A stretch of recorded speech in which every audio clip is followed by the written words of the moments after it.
Here at the Sacramento Kings practice facility, Grant Napier and Doug Christie, and a guy that joined the Kings in the middle of last year, Caleb Swanigan. And we are, you okay? I was making sure his mic was on, Yeah, man. test. Don't worry, we test, got it. it's You on. worry about the show, we'll engineer it. Don't Well, worry about it. Listen, I'm worried about him. if nobody pushed the button in, we'd ask him questions and no one would talk. We want to hear Caleb, okay? I was out here watching a couple workouts. First and foremost, man, you look like you're in great shape as we get ready to start this process. Yeah, just been dedicating my summer to that for the most part, getting back in shape, getting to a place where I compete. Lost a little bit of myself for a while and got back to it. And I'm thankful for a second chance with the Kings, and I'm excited to come and play with energy here. You know, I've always wondered this, and I didn't get a chance to ask you last year because we didn't get a chance to talk that much. But how much do you think Portland not having a G League team hurt your progress, meaning that you kind of were just sitting there? I know that you're skillful. I watched you at Purdue. Did you feel that? It kind of may have hindered a little bit, but more or less it just was coming in so ready to play, so much expectation. And to a veteran team, a lot of what I believe it, I don't want to misquote him, Steve Van Gundy, or is it Jeff? I can't remember. It was Jeff. Steve actually that said it, I think. Was saying about with the draft, how he's like, feel like people should do away. I don't feel like you should do that, but he is right when he says some guys just go wrong situations. Absolutely. Wrong time. I don't think it was wrong. I just felt like for my expectation, I wanted to play. I was the guy that played well leading up. Signs said I was going to play and then didn't play and didn't understand business quick enough. I got you. Before I lost my mental together. Yeah, so I mean, I understood it, but I didn't want to accept it is what I should say. I was stubborn. And still am stubborn. I still don't accept all of it, but I just continue to play basketball and try to control that more or less than worrying about the other things, because at the end of the day, you can't control it. So. Well, the one thing you did learn, and everyone does, as soon as you get into the NBA, you have the best players in the world, and every team you play and every guy out there knows how to play and plays real well. So with that said, what are your biggest challenges that you face as you start training camp here tomorrow? Just not to be unhumble or anything like that. Basketball is the least worry of my challenges. I mean, I've always told I've been good at basketball. I just hasn't been good at the politics part always. But basketball, I mean, this is the fun part. This is when it gets fun. I'm ready. I'm excited. I'm ready to have fun. You know, as I watched you last year, I watched you work on many different aspects. I watched you on the block, watched you with some footwork. Then by the end, I saw you shooting threes, a lot of different stuff. Do you attack the game in the summertime that way, or did you have some specific things that you said, when I come back, I want to show this? No, I've been doing that same workout since I was 13 years old. So just thankful I found guidance with Roosevelt Barnes that worked me out and gave me a framework. And honestly, I've lived the lifestyle of a pro since I was 13, so I'm just getting in the routine. Like, I know I was third year in the league, but in my mind, I've been in the league for 10 years. Right. You know, so. Can we pick your brain on Marvin Bagley and in the workouts and seeing him and going against him and the jump that I think I've already seen him make between what we saw last year and this year? Marv's going to be fine. He just plays hard and he cares about basketball, so that's why I know he's going to be fine.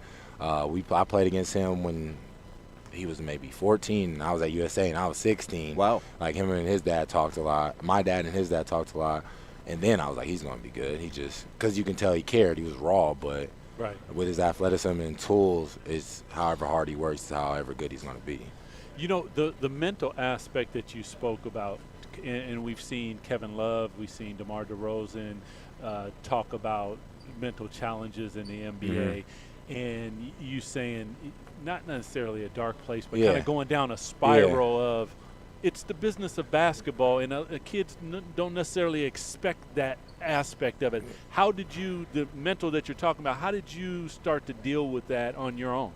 Honestly, I mean, it does get dark a little bit because you become someone that believes you only have value through the game of basketball. And that's a dark place to be in. It is. Because you don't control anything in your life. You'll tell yourself that. Right. The best thing I did was step back and just look in the mirror and just start self-improving. So I just self-improve every day. And then what happens with basketball. But at the end of the day, I did go get my degree. I did finish all that stuff out. I have my own label, my own clothing brand. There's things I do outside of basketball. So the biggest thing for me, I believe, we have to start preaching to younger players is get something outside of basketball. That is so fear. awesome. Yeah. Don't let it define you. There's a fear, honestly, because I grew up idolizing Kobe. I only wore Kobe's in high school. And the only thing Kobe's ever said is work ethic. And the only thing your parents say is work ethic. To a certain point, you work into the point you're like, okay, well, I'm still not playing no matter how hard I work. That's why I reached in Portland. It's like, I'm going to keep working. They literally were telling me, stop working out so much. It's burning you out. No. So, I mean, I had to fix myself and like, hey, basketball isn't everything, thus it is everything that I do, though. Yeah. So separating that and being able to separate has been the biggest transcendent for me. You know, for kids that are listening, I would agree with you, because I told my son, I always say, hard work is the only way, but it's not going to guarantee you anything. Yeah, it guarantees nothing. But without it, you don't have a damn chance. You don't have a chance. Hard work just gives you in the door. Yes. And then past that, well, you don't know.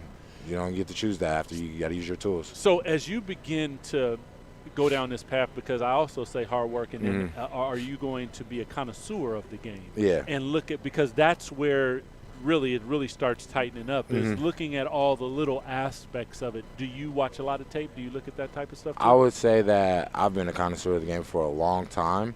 I actually did take a lot off like this last 8 months from watching basketball. Like I said, when I lived at Roosevelt Barnes, all my life was basketball. When I got adopted, people don't know I was adopted when I was 13. So instantly went into, I know the story, yeah, you know the story. Yeah. I don't want to, but instantly went into how do we figure out to become a better basketball? How do we figure out my grade? You know, it never was a who am I time. So I took that, really, that's what a lot of that was last year with Yeager and new staff coming in. I knew I wouldn't play, and if I did play, it'd be throwaway minutes. So I took a chance to figure out myself.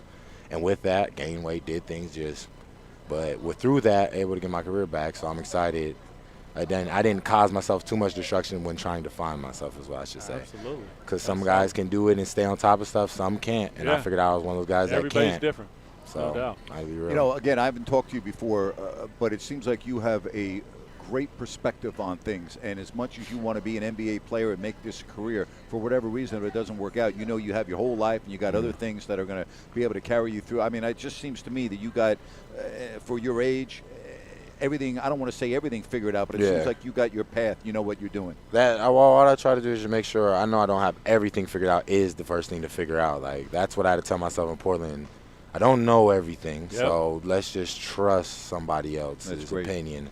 So the more I've been doing that with the Kings and things like that, the doors have been opening up. Just couldn't get to the same wavelength with Portland. It's like they would give some, then I'd kind of be on the, you guys have already annoyed me at this point, and then I try to give something, they're on the, we're done, we're annoyed at this point. And it's like we never matched the riff at the same time. And to me, I felt like that was stupid because I'm here to play basketball. Right. So then that's when I realized, like, well, okay, what else is there? You know what I mean? Because I'm like, because basketball-wise, every time I get in the court, I'm playing well, I'm doing well, and it's just like, I'm not playing. Right. So it's like I had to start figuring out, not why I wasn't playing, but I wanted to figure out for me what was important. You mentioned clothing line. I love fashion myself. What got you into that? I've been working on that since I've gotten the NBA. I've been working on getting my label and my clothing brand together. I'm just it's finally in fruition, if what I should say. Okay. That's awesome. Yeah, What's the name of it? It's called V Show Times Medici. V Show Times Yeah. Medici. Okay. Awesome, well, man. I'll be looking. Thank you, appreciate doubt. it. We appreciate Thank you coming by, Thank Caleb. Thank you guys for Thank taking you. time to interview. Appreciate All you, right, man. we'll come right back. More to come Thank at you. the Kings Media Day on Sports 1140 KHTK.